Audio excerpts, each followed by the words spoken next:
400 years ago, in the spring of 1611, when the King James Bible was published by the royal printer Robert Barker, an imperishable masterpiece was born.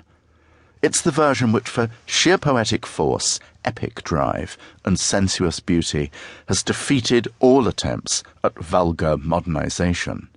Beside the King James Bible, newer versions look like manuals of plumbing. It even lodges permanently in the sensibility and memory of old Jews like me who disbelieve much of what it says. It's the way that it says it that still rings majestically through a prosaic world. A number of English translations had been published before, the work either of fierce Protestant militants and rebels, or the opposite, men of the Church of England who wanted to pour oil on the stormy waters of religious contention. 2 decades later, Protestant exiles from Mary Tudor's English Inquisition produced the Geneva Bible that became the most cherished text of all those who veered to the more militant side of Protestantism, detesting bishops and the fancy ceremonies they believe had contaminated the Church. Caught between Catholic enemies at home and abroad and raging Puritans, in 1568 Queen Elizabeth had authorized the so-called Bishop's Bible to contain what she imagined might boil over into religious civil war.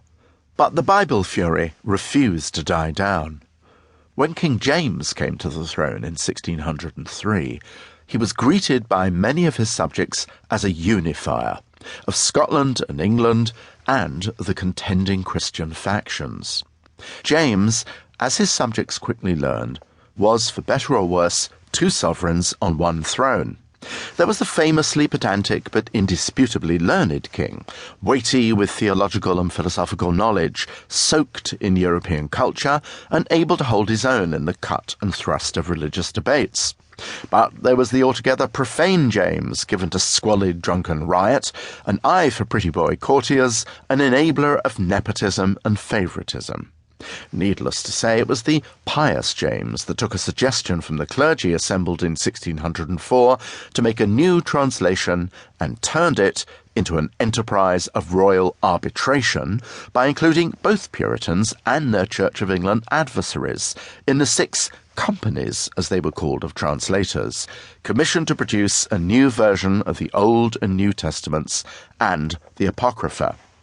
So, the King James Bible must be the greatest thing ever produced by committees. Committees admittedly of gifted learned men, all but one of them clerics who toiled for years in draughty panelled chambers in Oxford, Cambridge and Westminster, drawing on the texts of their predecessors, especially Tyndale, comparing notes on their assignments in regular meetings before reconciling versions into the final text.